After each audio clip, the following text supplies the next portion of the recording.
있는 곳 어디서나 하나님을 예배합니다. 내 영혼 거룩한 은혜를 향하여 내 마음 완전한 하나님 향하여 이곳에서 바로 이 시간 하나님을 예배합니다.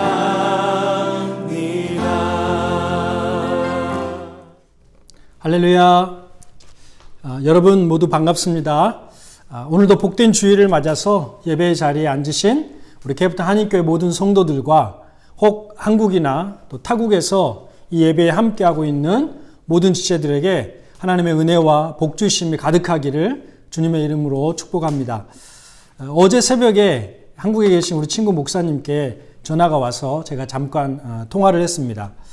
한국에 요즘 코로나 확진자가 1000명 이상씩 매일 나오고 있어서 다음 주부터는 교회에서 모이지 못하고 전면 이렇게 온라인 예배로만 드리게 됐다고 그렇게 좀 걱정하시더라고요. 그래서 제가 그랬습니다. 뭘 그 정도 가지고 그러냐고, 여기는 매일 2만 명밖에 안 나온다고, 너무 엄살 부리지 말라고 그렇게 농담처럼 제가 이야기했는데, 여러분 코로나가 여전해서 우리에게 걱정이 있지만 이 시간 우리의 걱정을 하나님께 맡기고 평안 가운데서 예배하시기 바랍니다.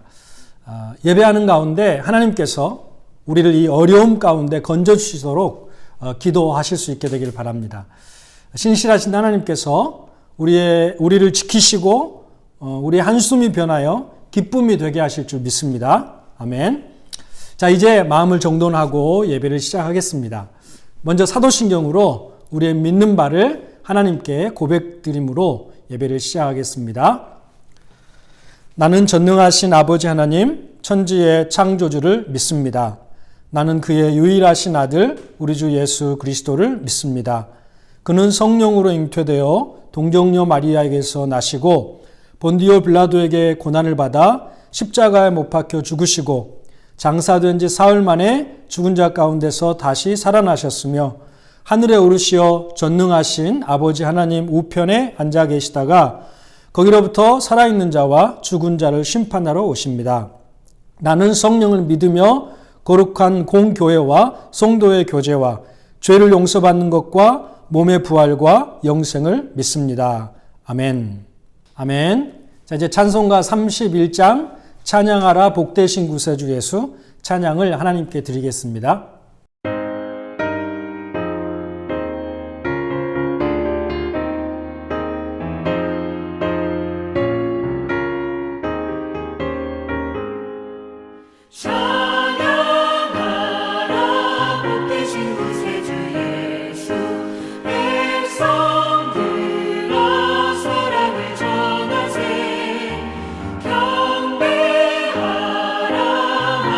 전능한 전사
아멘.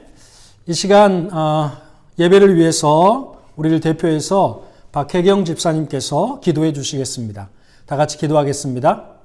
우리의 모든 것 되시는 아버지 하나님, 주님의 자녀된 우리들을 예배로 주님께 나아오게 하시니 감사합니다. 하나님 아버지, 저희를 성결케 하사 이 시간 저희로 온전히 하나님을 찬양하고 경배하게 하옵소서. 아버지여, 우리가 주님의 뜻대로 살지 못하고 주님의 영광을 가리며 또 한 주간을 살았음을 고백합니다. 하나님을 사랑하고 이웃을 사랑하라는 주님의 말씀 앞에 순종하지 못하였습니다. 주여, 저희의 죄를 용서하옵소서. 하나님, 이 땅의 고통을, 주님의 백성들의 고통을 보고 계신 우리 아버지여, 코로나로 인한 고난 중에 있는 사람들을 붙들어 주시되 그 고통 중에도 주님 주시는 평강이 있게 하옵소서. 우리가 처한 이 모든 상황들을 주님 앞에 내려놓사오니 저희들에게 자비를 베푸사 이 고난에서 헤어나게 하옵소서. 하나님께는 이 모든 일을 행할 능력과 권세가 있는 줄 저희가 아오니 저희의 기도에 응답하여 주시옵소서. 아버지여, 주님께 입은 은혜로 우리가 주님의 자녀가 되었습니다. 세상에 나아가 하나님의 복음을 전하라는 주님의 명령을 따르는 자가 되게 하옵소서. 특별히 이 케이프타운 한인교회 성도로 부름받은 저희들, 조국을 두고 이 아프리카 땅으로 부르신 우리 각자에게 향하신 하나님의 계획하심이 있는 줄 아오니 우리로 하나님의 뜻을 따라 살게 하옵소서. 세상에 빛이 되라 하신 말씀대로 내가 가진 형편과 주님께 은혜 입은 모양대로 누군가의 길을 비춰주는 사람 되게 하옵소서. 소금 되라 하신 말씀처럼 각자의 은사로 주님께 쓰임받는 자가 되게 하옵소서. 주님의 명령에 순종하며 나아갈 때 우리의 능력 되시는 하나님께서 저희를 굳건히 붙들어 도와주실 줄을 믿습니다. 주여, 주님의 아들을 내어주기까지 우리를 사랑하신 아버지여, 우리의 삶 모든 순간에 항상 동행하시는 아버지여, 삶 속에 만나는 어려움과 공경 속에도 저희로 함께 하시는 주를 만나게 하시고 우리에게 향하신 주님의 사랑을 알게 하옵소서. 그리하여 항상 감사가 넘치는 삶을 살게 하옵소서. 병든 자들은 병에서 나음을 얻게 하옵소서. 가정에서나 학교에서나 직장에서도 항상 기뻐하며 감사하는 자, 쉬지 말고 기도하는 자가 되게 하옵소서. 오늘도 말씀 선포하실 이재기 목사님을 기억하시고 영육간에 강건하게 하시고 오늘 전하실 말씀 위에 주님의 능력으로 함께하여 주옵소서. 중고등부를 담당하시는 서반석 목사님과 또 각 부서장과 여러 가지 모양으로 교회를 섬기는 모든 이들에게 주님의 능력과 은혜로 함께 하옵소서. 코로나로 인해 성전에 모여 예배드리지 못하고 있지만 주님, 오늘도 동일한 은혜로 저희와 함께 하심을 믿습니다. 우리의 예배를 기뻐 받으시길 간절히 바라오며 예수님의 이름으로 기도드립니다. 아멘. 아멘. 자, 이제 오늘 하나님께서 우리에게 주신 말씀을 함께 봉독하겠습니다. 오늘 말씀은 사도행전 22장 1절부터 9절에 있는 말씀입니다. 한 절씩 교독하고 마지막 9절은 다 같이 읽겠습니다. 제가 먼저 1절 읽습니다. 부형들아, 내가 지금 여러분 앞에서 변명하는 말을 들으라. 그들이 그가 히브리 말로 말함을 듣고 더욱 조용한지라 이어 이르되, 나는 유대인으로 길리기아 다소에서 났고 이성에서 자라 가말리엘의 문화에서 우리 조상들의 율법의 엄한 교훈을 받았고 오늘 너희 모든 사람처럼 하나님께 대하여 열심 있는 자라. 내가 이 돌을 박해하여 사람을 죽이기까지 하고 남녀를 결박하여 옥에 넘겼노니 이에 대제사장들과 모든 장로들이 내 증인이라. 또 내가 그들에게서 다메섹 형제들에게 가는 공문을 받아가지고 거기 있는 자들도 결박하여 예루살렘으로 끌어다가 형벌받게 하려고 가더니 가는 중 다메섹에 가까이 갔을 때에 오정쯤 되어 호련히 하늘로부터 큰 빛이 나를 둘러 비치매 내가 땅에 엎드려져 들으니 소리 있어 이르되 사울아 사울아 네가 왜 나를 박해하느냐 하시거늘 내가 대답하되 주님 누구시니까 하니 이르시되 나는 네가 박해하는 나사렛 예수라 하시더라. 다 같이 나와 함께 있는 사람들이 빛은 보면서도 나에게 말씀하시는 이의 소리는 듣지 못하더라. 아멘.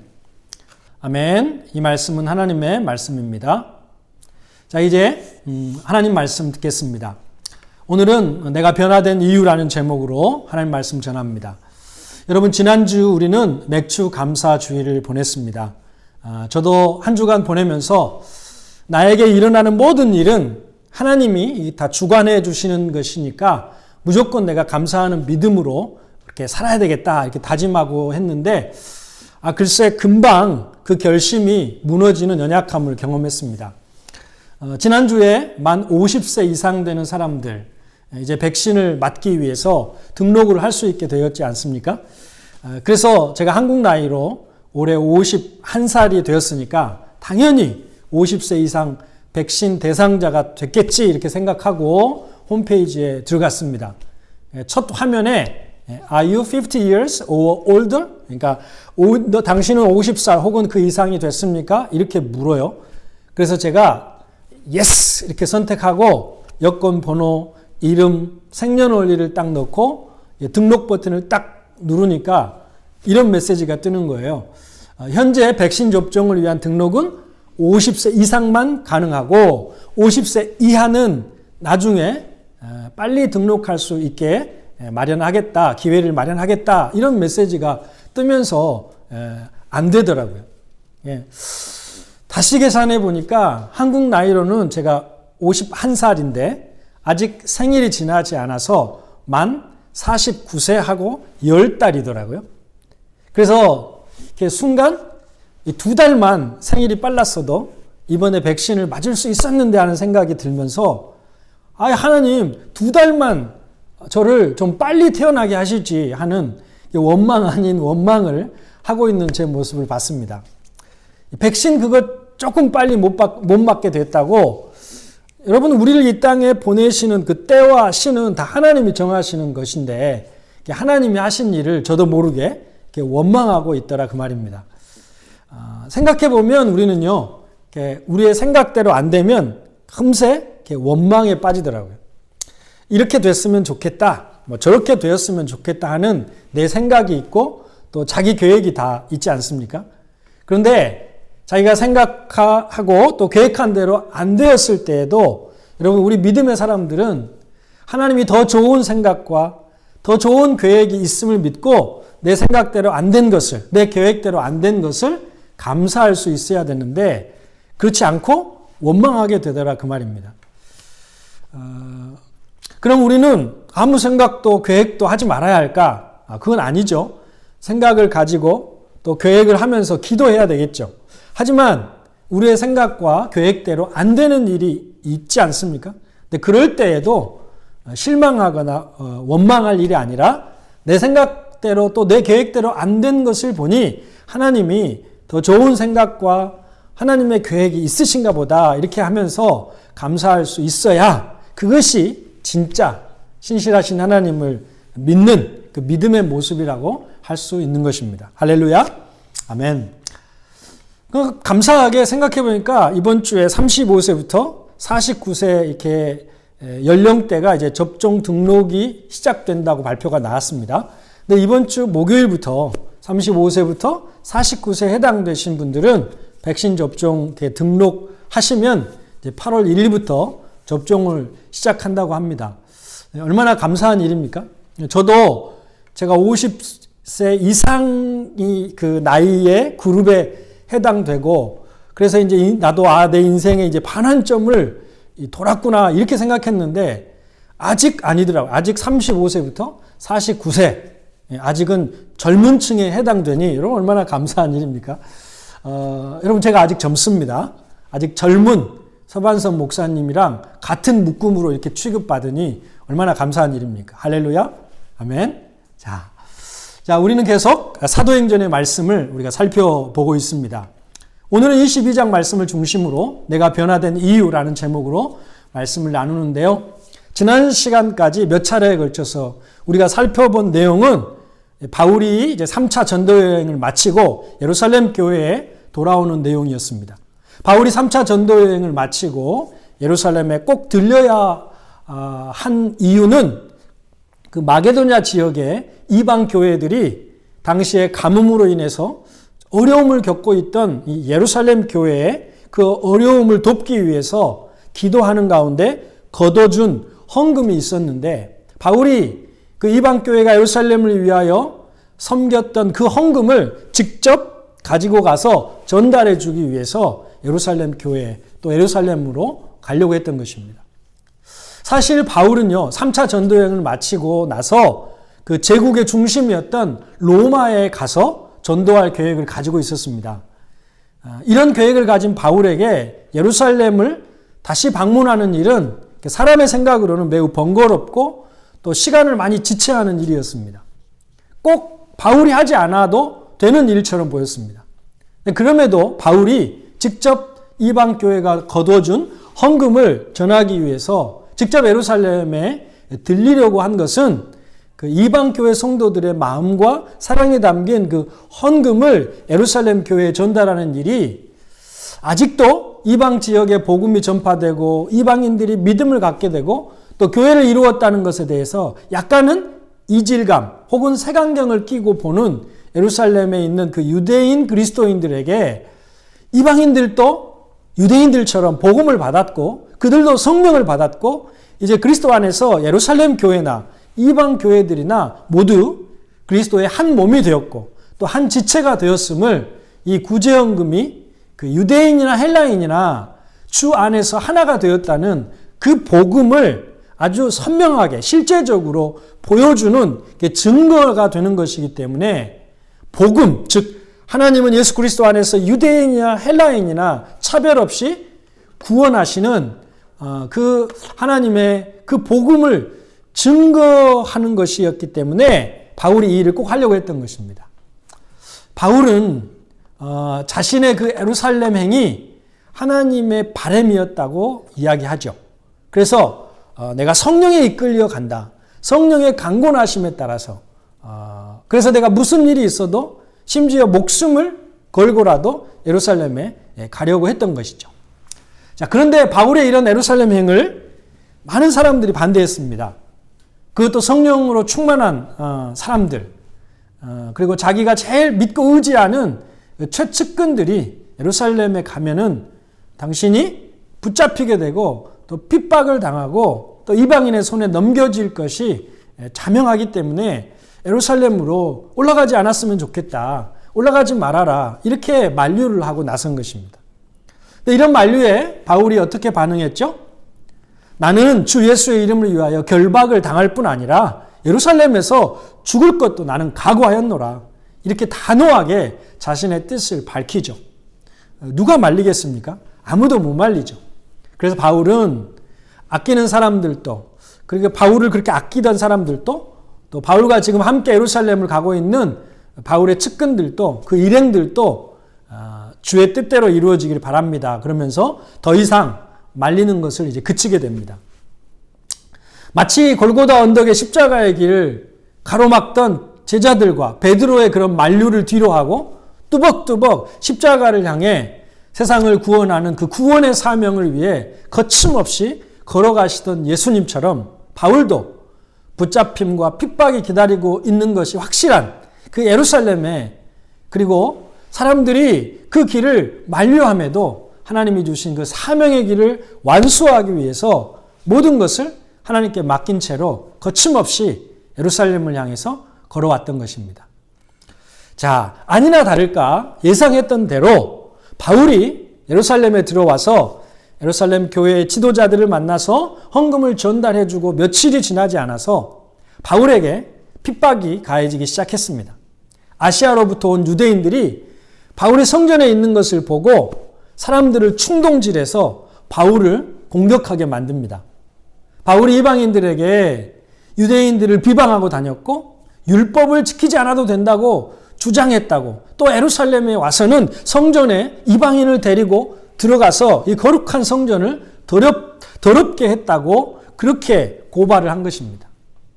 여러분 그러나 이것은 사실과 다르죠. 바울은 전혀 그런 적이 없는데 모함입니다. 사실이 아니고 바울에 대한 적대감을 일으키기 위해서 유대인들이 사실을 왜곡해서 사람들을 충동하고 있는 것입니다.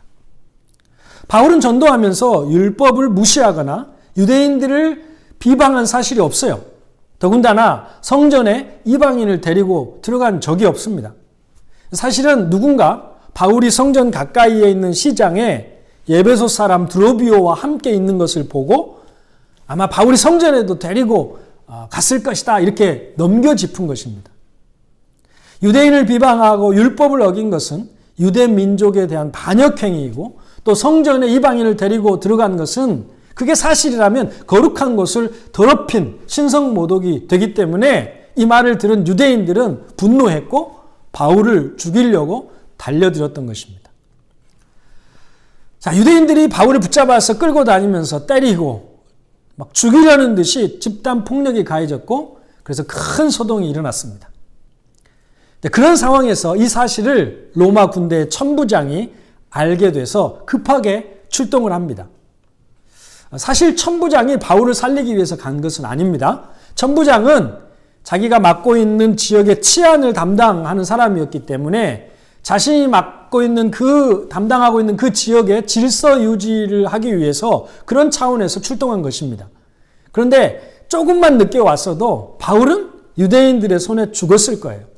근데 천부장이 소문을 듣고 급히 달려 내려오는 바람에 극적으로 바울이 살았던 것입니다. 천부장이 그 소동의 소문을 듣지 못했거나 조금만 더 지체했다면 바울은 유대인의 손에 의해서 죽었을 텐데 천부장의 극적인 개입으로 바울이 죽음의 위기를 모면하고 살았죠. 여러분, 우연 같지만 그 배후에 하나님이 역사하고 계셨던 것입니다. 사명자에게는 고난은 있어도 죽음은 없다고 그랬죠. 지난 시간에 말씀드렸습니다. 바울은 예루살렘을 방문한 후에 로마에도 가서 복음을 전해야 하는 그 하나님의 사명이 아직 남아있기 때문에 핍박을 받아 죽을 위기가 되었지만, 그런 죽을 위기를 만났지만 하나님이 그를 죽게 놔두지 않으시고 천부장을 급히 달려 내려가게 하셔서 바울을 살리셨습니다. 여러분, 천부장이 군중들에게 바울을 떼어놓기 위해 바울을 데리고 영내로 올라가려고 층계를 이렇게 올라가는데 바울이 천부장에게 내가 사람들에게 좀 말을 해도 되겠느냐 이렇게 부탁하죠. 그리고 천부장이 바울이 사람들에게 말을 할 수 있도록 허락해 줍니다. 그래서 바울이 자신을 죽이려고 때리고 또 치면서 핍박한 유대인들을 향해서 자기의 입장을 해명하기 시작합니다. 그게 바로 오늘 우리가 살펴볼 22장의 내용입니다. 자, 먼저 1절과 2절 말씀 함께 보겠습니다. 시작. 부형들아, 내가 지금 여러분 앞에서 변명하는 말을 들으라. 그들이 그가 히브리 말함을 듣고 더욱 조용한지라 이어 이르되. 아멘. 자, 지금 거기에 모여있는 사람들은요, 바울에게 화가 나서 그를 죽이기 위해서 때리고 또 치고 또 소리를 지르면서 상당히 감정적으로 흥분되었고 또 격앙되어 있는 상태입니다. 모두가 지금 혈기등등해서 격분한 상태로 바울은 죽어 마땅하다 이런 험한 말을 내뱉던 그런 사람들입니다. 분위기가 굉장히 살벌한 지금 상황이죠. 바울은 여러분 얼마나 지금 억울합니까? 자기가 하지도 않은 일을 했다고 모함을 받았고 또 가짜 뉴스가 퍼져가지고 그것이 사실인 것처럼 왜곡해서 유대인들에게 공격을 받고 있습니다. 율법과 민족의 배신자 취급을 받으면서 죄인 취급을 하면서 유대인들이 주먹으로 치고 때리는 것을 맞으면서 지금 험한 꼴을 당하고 있습니다. 자기는 잘못한 것도 없는데 사실도 아닌 것을 상대방이 먼저 그 사실도 아닌 것을 가지고 막 감정적으로 막 격앙돼서 거칠게 이렇게 나오면 여러분 바울도 여러분 억울한 게 있고 북받친 게 있으니까 얼마나 또 격앙돼서 감정적으로 대응하기 쉬운 상황이지 않겠습니까? 그런데 웬일인지 이제 바울이 말을 시작하니까 그렇게 방금 전까지 들끓던 사람들이 순식간에 조용해졌습니다. 그리고 바울의 말을 듣기 시작했습니다. 들끓던 감정이 수그러지고 바울을 적대하던 사람들이 조용해져서 바울의 말에 귀를 기울이게 되는 두 가지 이유가 있었습니다. 자, 첫째는 바울이 그들을 향해 사용한 호칭 때문이었습니다. 바울이 지금 자기에게 화가 나 있고 자기를 공격하는 사람들을 여러분 뭐라고 부르고 있습니까? 부형들아 이렇게 부르고 있습니다. 부형들아. 여러분 부형들아라는 이 말은 그 말의 의미는 나의 부모와 같고 형제 같은 여러분이요 라는 의미가 있습니다. 여러분 이 표현 부형들아라는 이 표현은 유대 사회에서는 굉장히 차분하고 예의 있고 또 상대방을 높이는 정중한 표현이 바로 이 부형들아라는 표현입니다. 사람들은 자기들이 지금 공격하는 바울이 차분하고 예의 있게 또 정중하게 자신들을 부모와 형제라고 부르는 부형들이여 라는 이 말을 듣고 조용해져서 바울의 말을 듣게 되었던 것입니다. 여러분, 우리는 누군가가 나에게 화가 나 있고 격앙되어서 이야기하면 우리는 더 큰 소리로 더 격양돼서 이야기하려는 경향이 있습니다. 그러나 여러분, 우리가 크게 소리를 친다고 상대방이 듣는 것이 아닙니다. 아무리 크게 얘기해도 상대방의 마음이 닫혀 있으면 들으려 하지 않게 됩니다. 나의 말이 다른 사람에게 들려지게 하려면 말하기 전에 먼저 상대방의 마음을 열어야 하는 것입니다. 여러분, 부형들이여 라는 이 예의 있고 정중하고 따뜻한 호칭과 표현 하나가 그들이 바울의 말을 듣게 했던 것입니다. 여러분, 감정으로 대응하면 절대로 마음은 열리지 않습니다. 오히려 더 굳게 마음의 문도 닫히고 귀도 닫게 만드는 것입니다. 여러분, 만약에 바울이 자신도 억울하고 분통이 터지니까 야, 이 무식한 사람들아, 야, 이 나쁜 사람들아, 야, 이 답답한 유대인들아, 막 이런 식으로 불렀다면 이들이 바울의 말을 들으려 했을까요? 아마도 바울이 그렇게 감정적으로 나왔다면 불에 석유를 붓는 격이 되어서 더 큰 문제를 야기시키고 만들고 말았을 것입니다. 여러분, 그 이야기 아시죠? 나그네의 두꺼운 겨울 외투를 벗기는 것은 강하게 불어오는 바람이 아니라 따스하게 내려쬐는 봄볕이라는 것. 그렇습니다. 분을 내는 것이 절대로 하나님의 의를 이루지 못한다고 성경 말씀하고 있습니다. 여러분, 바울이 화를 낼 줄 몰라서 화를 내지 않은 것이 아닙니다. 바울도 여러분 한성질 하는 사람입니다. 회심 전에를 보면 예수 믿는 사람들을 핍박하고 잡으려고 할 때 여러분 얼마나 그 바울이 다혈질이었습니까? 회심 후에도 그 다혈질은 그대로였어요. 베드로가 이방인들과 식사하다가 유대인이 들어오는 것을 보고 자기가 이방인과 함께 식사하는 것을 보면 그 비난을 받을까 봐 그 자리를 피해버립니다. 그러니까 이것을 바울이 보고 베드로가 그런 행동을 한 것에 대해서 질책하는 것을 보면 분명히 바울도 굉장히 한 성질을 있다는 것을 알 수 있습니다. 여러분, 그러니까 바울이 화를 낼 줄 몰라서가 아니라 하나님의 더 큰 뜻을 이루기 위해서 자기를 대적하고 공격하는 사람들에게 부형들이여, 나의 아버지와 형제 같은 분들이여 라고 정중하게 예의를 갖춰 대했던 것입니다. 또 감정적으로 격앙되었던 사람들이 조용해지고 바울에게 주목하게 된 것은 2절 말씀에 기록된 대로 바울이 히브리 말로 말하기 시작했기 때문입니다. 자, 2절 말씀 한번 읽어볼까요? 시작. 그가 히브리 말로 말함을 듣고 더욱 조용한지라 이에 이르되. 자, 바울은요, 유대인으로 길리기아 다소에서 태어났습니다. 그리고 거기서 자랐습니다. 이 말은 바울이 디아스포라, 즉 유대인이지만 예루살렘 또 유대 지역에 살지 않고 이방 지역에 흩어져 살고 있던 유대인 디아스포라 가정에서 태어나고 자랐다는 것이거든요. 그러니까 바울의 아버지가 길리기아 다소 지방으로 이주해서 살고 있었고 바울은 그곳에서 태어나 자랐습니다. 그래서 그 당시에 로마 제국에서는 헬라어를 사용했기 때문에 디아스포라 2세, 3세들은 히브리 말을 잘 못했습니다.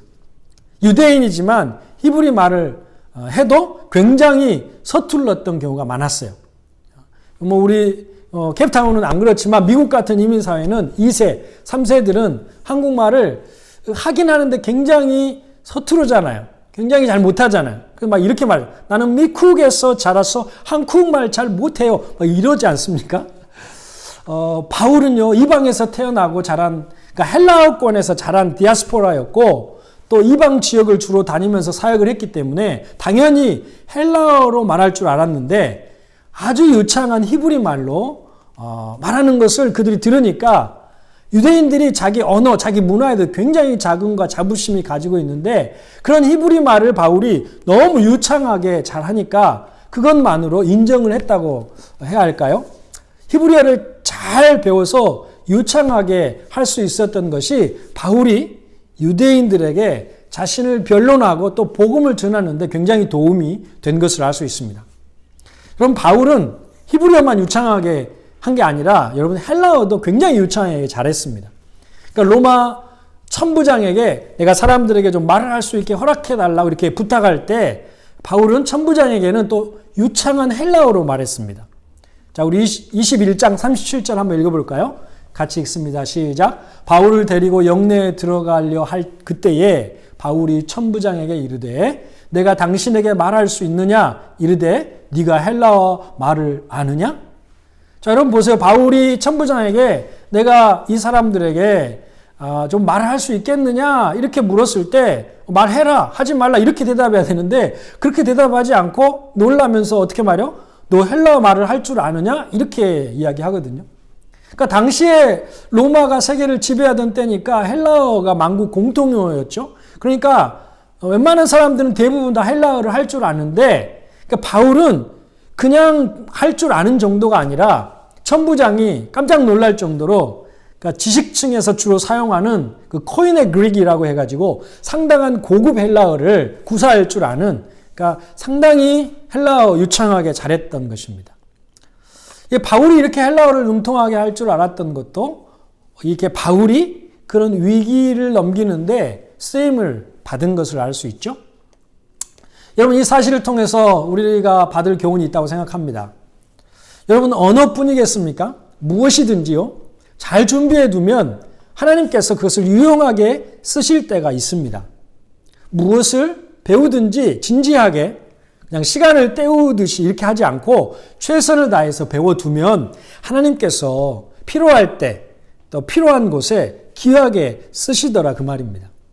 그러니까 우리 그리스도인들은 무엇이든지 배우는 자세를 가져야 되고 또 건성건성하면 안 된다는 거예요. 이것을 내가 알아두고 배워두고 또 준비해두면 하나님이 필요한 곳에 필요한 때에 적절하게 쓰실 것이라는 그런 사명감을 가지고 임해야 하는 것입니다. 제가 서울에서 사역하면서 청년들과 함께 여러분 농촌 전도 사역을 간 적이 있습니다. 그러니까 농촌 전도 사역을 나가면요, 농촌에 가서 낮에는 그 일손이 부족한 동네 어르신들의 농사 일을 청년들이 이렇게 도와드립니다. 그러면서 이렇게 일을 하면서 어르신들과 이야기도 나누고 이렇게 전도도 하는 기회를 이렇게 갖는데요.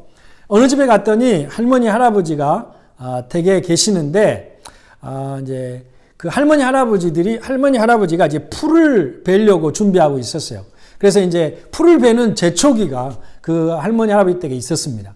할아버지가 일을 도와주러 왔다니까 고마워하시면서 마침 잘 됐다고 자기가 이 풀을 좀 이렇게 베야 되는데 허리가 안 좋아서 못할 것 같다고 젊은 청년들이니까 이 제초기로 좀 풀을 좀 베달라고 그렇게 부탁을 하시는 거예요. 여러분 근데 서울에서 온 청년들이고 도시 청년들인데 그런 일을 여러분 해봤겠습니까? 해본 적이 없죠. 근데 그런 제초기를 어떻게 쓸 줄 알겠어요? 다들 뭐 어안이 벙벙해 있는데 근데 그 순간에 한 청년이 딱 앞으로 나오면서 자기가 군대에 있을 때 이거 배웠다고 그러는 것입니다. 군대에 있을 때 자기가 안 해도 되는데 자기가 안 해도 되는 군번인데 괜히 배우고 싶어서 배웠다는 거예요. 그래서 제초기를 이렇게 들쳐매면서 저한테 하는 말이 목사님 하나님이 그때 배운 것을 또 이렇게 쓰실 줄은 몰랐네요. 이렇게 웃으면서 이렇게 일을 했어요. 그래서 아주 깔끔하게 제초기를 가지고 일을 다 해드렸습니다. 그리고 여러분 그날 저녁에 할아버지 할머니가 고맙다고 교회에 나오셨어요. 할렐루야. 여러분 우리 그리스도인의 자세는 그래야 합니다. 여러분 무엇이든지 시간만 때우는 식으로 하지 말고 진지하게 잘 배우는 자세로 준비해 두세요. 하나님이 이때를 위함이 아닌가 하는 그런 감탄이 우리에게서 나올 날이 있을 것입니다. 할렐루야. 아멘. 자, 3절, 4절에서는요, 이제 바울이 자신에 대해서 먼저 소개를 합니다. 우리 같이 읽어보겠습니다. 시작. 나는 유대인으로 길리기아 다소에서 났고 이 성에서 자라 가말리엘의 문화에서 우리 조상들의 율법에 엄한 교훈을 받았고 오늘 너희 모든 사람처럼 하나님께 대하여 열심 있는 자라. 내가 이 돌을 박해하여 사람을 죽이기까지 하고 남녀를 결박하여 옥에 넘겼노니. 아멘. 바울은 자신이 유대인이고 또 가말리아의 문화에서 공부하면서 율법의 엄한 교훈을 받았고 하나님께 대하여 열심을 가진 자였고 그리스도의 도를 박해해서 사람을 죽이고 결박하고 옥에 넘기기까지 했다. 이렇게 자기 자신을 소개하죠. 여러분, 바울이 이렇게 자신을 소개하고 자신의 과거 그리스도의 도를 핍박한 내용을 얘기하는 이유가 있습니다. 지금 바울의 말을 듣고 있는 많은 유대인들과 자신이 다르지 않다는 것을, 다르지 않았다는 것을 강조하기 위함입니다. 자기도 유대인이고 또 율법을 배우고 하나님께 열심을 가져서 그리스도의 도를 싫어하고 박해하고 지금 자기를 핍박하고 있는 유대인들의 모습과 똑같잖아요. 그러니까 나도 당신들처럼 예전에는 그랬었다는 것을 말하고 싶은 겁니다. 그리고 또 한 가지, 하지만 자기 자신은 이제 달라졌다, 변화되었다는 것을 말하고 싶은 겁니다. 바울이 왜 유대인에서 그리스도인으로 변화되었는지, 왜 내가 그 도를 핍박하는 자에서 그 도를 증거하는 사람으로 변화되었는지, 왜 변화될 수밖에 없었는지를 사람들에게 간증을 통해서 이야기하고 있는 것입니다. 여러분, 바울이 왜 변화될 수밖에 없었을까요? 무엇이 바울을 그리스도인으로 변화시켰는가? 우리에게 적용해서 질문한다면 우리는 어떻게 변화되는가? 우리는 어떻게 그리스도인으로 트랜스포메이션 될 수 있는가 하는 것을 바울이 답하고 있는 것입니다. 세 가지 이유를 말하는데요. 오늘은 그 첫 번째만 말씀드리고 다음 주에는 두 가지 더 생각을 하도록 하겠습니다. 자, 첫째로 바울이 변화된 것은 그의 많은 지식이 아니라 예수 그리스도와의 만남 때문이었다는 것입니다. 자, 7절과 8절 함께 보죠. 시작. 내가 땅에 엎드려 들으니 소리 있어 이르되 사울아 사울아 네가 왜 나를 박해하느냐 하시거늘 내가 대답하되 주님 누구시니까 하니 이르시되 나는 네가 박해하는 나사렛 예수라 하시더라. 아멘. 자, 바울은 나도 예전에는 당신들과 똑같이 유대인이고 율법을 배웠고 하나님께 열심을 가지고 그리스도의 도를 박해하는 사람이었지만 나는 이제 변화되었습니다. 나는 이제 그리스도인이 되었습니다. 라고 말하면서 그 이유가 뭐라고 해요? 나는 그 예수님을 만났기 때문입니다. 이렇게 말하는 거예요. 바울은 율법에 대한 상당한 식견과 상당한 지식을 가지고 있었던 사람이었습니다. 바울은 바리새인의 가정에서 태어나서 엄격한 율법 교육을 받았습니다.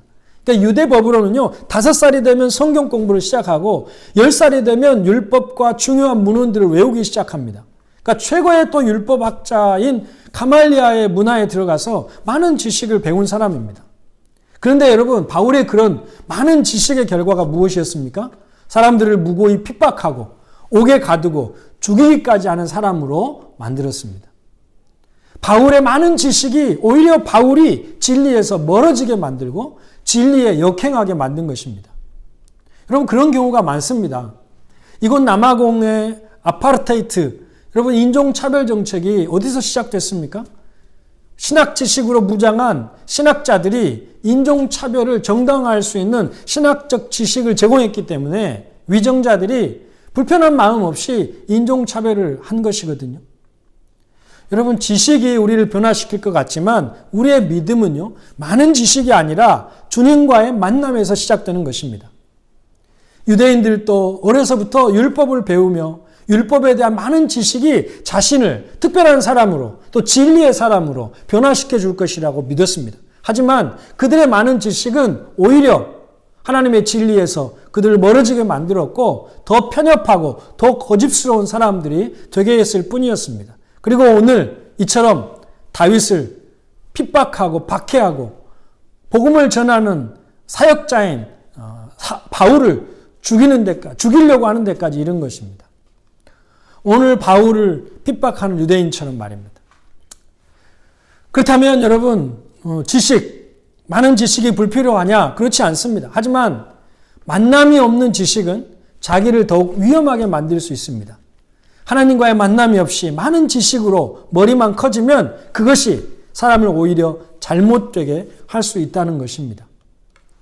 여러분, 근데 그 신학교에 가면요, 1학년 때는 이제 막 신학교에 들어온 그 1학년들을 만나면요, 그렇게 순수하고 맑을 수가 없어요. 아주 신앙도 좋고 정말 착하고 정말 사명감에 넘치고 이러거든요. 그런데 이제 신학 공부를 하고 2학년, 3학년, 이제 4학년이 되면요. 더 많은 것을 배웠으니 더 겸손해지고 더 넓어져야 되는데 웬일인지 더 교만해지고 더 옹졸해지고 편협해지고 교리주의에 빠지는 경우가 많습니다. 왜 그렇게 될까요? 예수님과의 만남이 있었다면 지식이 더할수록 사람이 깊어지고 넓어지고 포용력이 있어질 텐데 주님과의 만남이 없이 지식만 많아지다 보니까 변화되는 것이 아니라 교만해지고 또 편협해지고 편향적이 되어지는 것입니다. 여러분, 우리가 신앙생활을 하면서 성경을 배우고 또 제자 양육을 받고 하는 목적이 뭘까요? 우리가 많은 신학적인 성경적 지식을 가지려고 하는 그 목적이 뭐겠습니까? 여러분, 하나님과의 만남에 있습니다. 우리의 지적 호기심을 채우고 나는 여기까지 알고 있고 이런 훈련까지 받았다는 것이 목적이 되면 절대로 그 지식이 우리를 변화시키지 못합니다.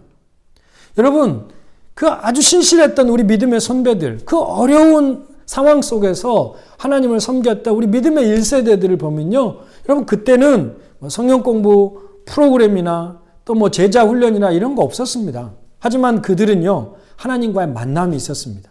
그래서 그들은 진정한 그리스도인 예수쟁이라는 그런 소리를 들었던 거예요. 그런데 요즘 교회에서 성도들은 얼마나 많은 배움의 기회가 있습니까? 수없이 많은 성경 공부 프로그램이 있고 또 많은 책자들이 나와 있고 또 제자 양육도 받고 얼마나 많은 세미나도 있고 배움이 얼마나 많습니까? 그런데 배움은 이렇게 많은데 지식은 이렇게 늘어가고 있는데 뭐가 없어요? 하나님과의 만남이 부족합니다. 여러분, 많은 성경 지식을 머릿속에 채우면 우리의 믿음이 자랄 것 같습니까? 그렇지 않습니다. 지식보다 선행되어야 할 것이 바로 하나님과의 만남에 있습니다.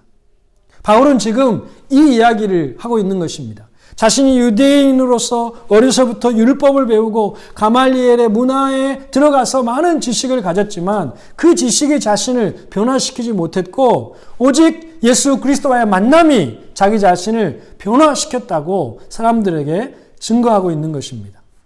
살아계신 하나님과의 만남, 우리 주 대신 예수 그리스도와의 만남, 우리의 삶에 감동하시고 우리를 인도하시는 성령님과의 만남, 많은 지식이 아니라 눈에 보이지 않는 하나님과의 만남이 우리를 진정한 그리스도인으로 변화시킨다는 사실을 여러분 믿으시기 바랍니다. 여러분, 살아계신 하나님과의 만남을 날마다 사모하시기를 주님의 이름으로 축원합니다. 아멘. 자, 그렇다면 우리가 어떻게 하나님과의 만남을 가졌는지, 만남을 아직 가지지 못했는지 알 수 있을까? 여러분, 이것은 개인적인 체험이죠. 참으로 신비로운 체험입니다. 그래서 하나님과의 만남을 어떻게 공식화, 도식화하기 힘듭니다. 개인적인 체험이고 경험이기 때문에 그렇죠.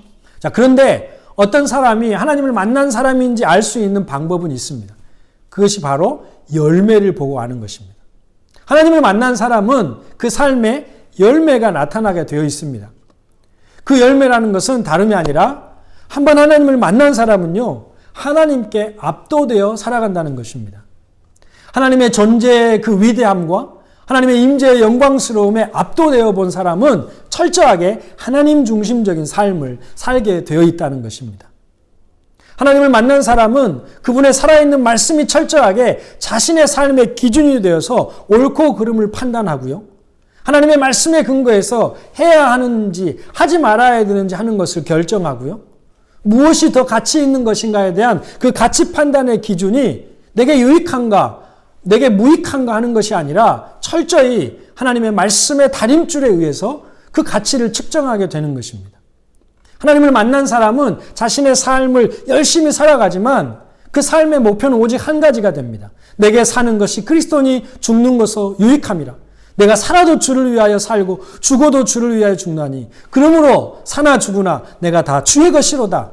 인생의 목적, 삶과 죽음의 목적이 오직 그리스도가 되어버린 사람, 그 사람이 바로 만남이 있는 사람이라는 것이죠. 하나님을 만난 사람은 자신이 가진 모든 것이 아무 자랑이 아니고 오직 예수 그리스도가 자기의 가장 귀한 보배가 되어버린 사람입니다. 바울은 주님과의 만남을 통해서 바로 그런 그리스도인으로 변화되었고 그것을 유대인들 앞에서 당당하게 변증하고 있는 것입니다. 사랑하는 여러분, 바울은 지금 자신을 핍박하는 많은 유대인들 앞에서 자신을 변증하고 있습니다. 나는 변했습니다. 나는 그리스도인이 되었습니다. 나를 변화시킨 것은 내가 가진 많은 지식이 아니었습니다. 내가 가진 많은 지식은 오히려 나를 진리에서 멀어지게 했고 그리스도에게서 멀어지게 했습니다. 나를 변화시킨 것은 바로 그분과의 만남이었습니다. 그리스도와의 만남이 나를 새롭게 했습니다. 여러분도 다 나와 같이 그분을 만나서 변화되시기를 바랍니다. 이것이 바울의 간증이요, 바울의 증거였습니다. 사랑하는 여러분, 오늘 말씀을 듣는 여러분 모두가 주님 만나고 변화된 간증을 사람들 앞에서 누구나 할 수 있게 되기를 주님의 이름으로 축복합니다. 아멘. 기도하겠습니다. 사랑과 은혜가 많으신 아버지 하나님 감사합니다. 하나님 앞에서 우리가 믿음의 삶을 살아갈 때 가장 중요한 것은 하나님과의 만남, 매일의 삶 속에서 보이지 않는 하나님과의 거룩한 만남이 있어야 우리가 가진 지식이 우리를 잘못된 길로 또 우리를 진리에서 멀어지고 또 편협해지고 옹졸해지지 않게 하는데 우리는 만남에 힘쓰기보다는 우리의 지식을 많게 하는데 몰두할 때가 많습니다. 하나님, 그 무엇보다도 하나님과의 만남 그리고 하나님과의 신실하고 친밀한 교제에 더욱 힘쓰는 우리 캐피탈 한인교회 성도들 될 수 있도록 하나님 인도하여 주시옵소서. 그래서 누구 앞에서나 예수 그리스도와의 만남이 나를 변화시켰다고, 나를 새롭게 하였다고 간증할 수 있는 우리 주님의 자녀들 될 수 있도록 하나님 인도하여 주시옵소서. 감사드리며 예수님의 이름으로 기도드리옵나이다. 아멘. 아멘. 자, 이제 말씀 생각하시면서 찬송가 289장 주 예수 내 맘에 들어와 계신 후 찬양 부르시면서 준비하신 예물을 하나님께 드리겠습니다.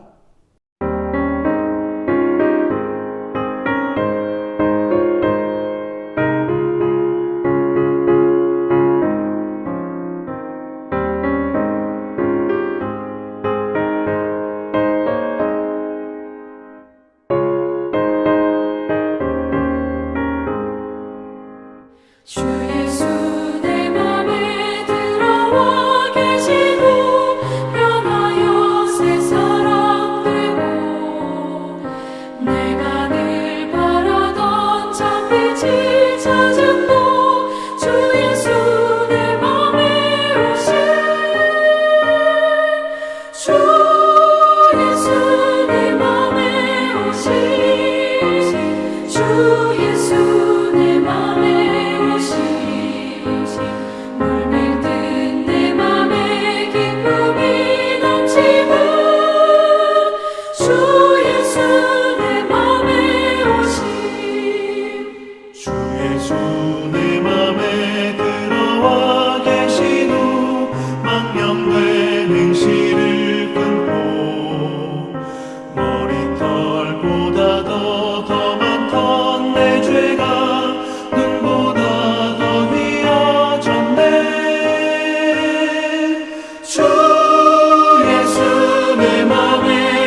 자, 드려진 예물을 위해 축복하며 기도하겠습니다.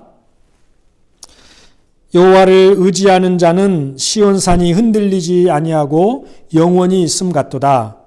산들이 예루살렘을 두름같이 여호와께서 그의 백성을 지금부터 영원까지 두루시리로다. 아멘. 우리의 도움이시요 든든한 산성이 되시는 하나님 아버지, 그 사랑 얼마나 놀랍고 감사한지요. 우리의 생각으로는 측량할 수 없는 무한한 사랑으로 언제나 우리를 은혜의 날개 아래 품어주시고 지켜주심을 감사드립니다. 그 무엇과도 바꿀 수 없는 우리 주의 십자가의 구속의 은혜를 우리에게 허락해 주시고 창조주 하나님을 아바 아버지라 부르며 아버지의 사랑받는 자녀 되게 하신 것 감사합니다. 우리가 직면한 상황보다 크시고 지금도 이 세상을 다스리시는 하나님의 섭리를 믿으며 우리가 생각하는 것을 뛰어넘어 역사하시는 하나님께 소망을 두고 살아가는 저희들 되도록 도와주시옵소서. 오늘도 하나님께 예배드리며 귀한 예물을 드려 주님을 경배합니다. 과부의 두 렙돈을 크게 보시고 칭찬하신 하나님, 우리의 드림 속에 하나님을 사랑하고 감사하는 우리의 믿음이 담겼고 마음을 담아 드리오니 하나님 기쁘게 받으시고 감사를 표현해 드림으로 영광 돌리는 모든 성도들에게 하늘의 신령한 축복을 넘치게 부어 주시옵소서. 사랑하는 성도들의 믿음의 기도에 응답하셔서 자로 잰 듯하게 역사하시는 하나님의 은혜를 맛보게 하여 주시옵소서.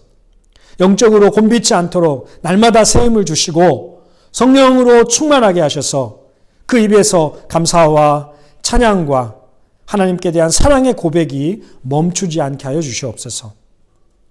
두렵고 떨림으로 하나님 앞에 살아가는 코람데오의 신앙이 되게 하여 주시고 믿음의 가정들마다 주 안에서 하나 되고 화목하여 가정 천국이 날마다 이루어지게 하여 주시옵소서.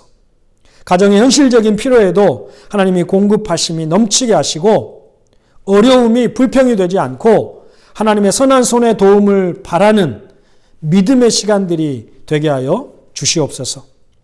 사랑하는 자녀들, 하나님께서 우리 가정에 허락하신 주님의 기업이오니 하나님 이 자녀들 존귀하고 신실하고 아름답게 자라게 하시고 주님의 영광을 위해서 하나님의 선한 도구로 쓰임받는 하나님의 역사가 있게 하여 주시옵소서.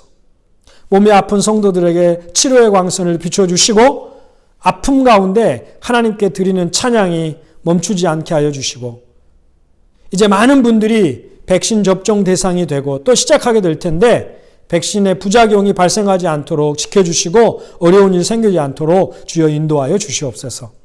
현장에서 교회로 모이지 못하고 있지만 이 시간이 우리 모두에게 하나님을 더 사모하고 하나님께 개인적으로 더 가까이 나아가는 영성의 시간이 되도록 합력하여 선을 이루어 주시옵소서. 모든 것을 그 뜻대로 역사하시는 예수 그리스도의 이름으로 축복하며 기도드리옵나이다. 아멘. 자, 이제 교회 앞에 광고 말씀드리겠습니다. 오늘도 하나님을 예배하시는 우리 모든 사랑하는 캐피탈 한인교회 또 가족들 또 지체들 주님의 이름으로 또 축복합니다. 지금 락다운 이렇게 조치가 올라간 지 2주가 지났는데요. 아마 오늘쯤 대통령 담화가 있지 않을까 싶습니다. 확진자가 줄지 않고 있어서 여전히 어렵고 또 아마 락다운이 계속 이어지지 않을까 싶은데 당분간은 또 가정에 머무시면서 조심하고 또 하나님께서 이 어려움을 잘 이길 수 있도록 또 은혜를 달라고 또 기도하는 수밖에 없을 것 같습니다. 다행히 35세부터 49세에 해당하는 연령 그 분들이 백신을 맞을 수 있게 이렇게 등록이 시작이 된다고 합니다. 아마 이번 주 목요일부터 시작이 될 텐데 이 연령대에 해당되시는 우리 성도님들은 등록하셔서 또 백신을 맞을 수 있게 되기를 바랍니다. 두 번째로 기도해 주실 일이 있습니다. 우리 김창복 선교사님께서 비자가 이렇게 발급이 되지 않아서 한국에 잠시 들어가서 또 비자를 받고 다시 나와야 되는 그런 상황 가운데 있습니다. 그래서 이번 주 목요일에 출발해서 한국에 잠시 들어가셨다가 또 비자 받고 다시 케이프타운에 돌아오실 계획입니다. 여러분 코로나 상황 중에 또 이렇게 비자 문제가 쉽지 않은데 하나님의 은혜로 또 한국에 잘 도착해서 또 모든 일정 가운데 또 비자 발급받는 문제 가운데 하나님께서 세밀하게 또 간섭하시고 또 도우시도록 여러분 기도해 주시고 또 여기에 남으시는 우리 사모님 그리고 하늘이 담비 또 건강하고 안전하게 지낼 수 있도록 또 계속 기도해 주시고 또 옆에서 함께 돌봐 주시기 바랍니다. 자, 세 번째는 오늘 부서 또 그 예배가 또 있습니다. 온라인 모임이 있습니다. 우리 중고등부 8시 20분에 큐티 나눔 모임이 있고요. 우리 청년들은 또 7시 30분에 조별 모임이 있겠습니다. 함께 온라인이지만 함께 하면서 또 은혜로운 만남이 되기를 바랍니다. 네 번째는 또 우리가 지금 하나님께 드리고 있는 하나님 사랑 나눔 헌금을 가지고 또 우리 선교지에 마스크를 좀 보내는 사역을 하려고 합니다. 우리 선교사님들이 사역을 하시는데 사역지에 만나는 분들이 마스크를 쓰지 않는 분들이 많아서 선교사님들의 또 이렇게 건강도 위협을 받을 수 있어서 조금 마스크를 좀 보내드리려고 합니다. 여러분 또 선교지가 코로나 이렇게 취약 지역인데 여러분 또 선교지에 있는 영혼들을 위해서 기도해 주시고 우리 선교사님들의 건강을 위해서도 계속 기도해 주시기 바랍니다. 이번 주에도 우리 교회 가정예배 그리고 성경일독 그리고 감사저금 실천하시면서 하나님과 함께하는 경건한 한 주 살아가시기를 바랍니다. 감사합니다. 자, 이제 제가 축도하고 서로 축복하면서 예배를 마치도록 하겠습니다. 지금은 우리 주 예수 그리스도의 은혜와 하나님의 크고 놀라우신 사랑하심과 성령의 위로 충만 교통하심의 역사가 예수 그리스도와의 만남을 통하여 새롭게 되고 변화되어져서 많은 사람들 앞에서 예수를 만남으로 내가 변화되었다고 간증할 수 있는 또 하나님의 사람들 한 사람 한 사람 머리 가운데 가정 위에 자녀들 위에 그리고 이 땅 아프리카와 우리나라와 민족 위에 또 이곳에 사역하시는 우리 선교사님들과 사역지의 영혼들 가운데 지금부터 영원토록 함께 있을지어다. 아멘. 아멘. 자, 이제 우리 서로 축복하면서 예배를 마치겠습니다.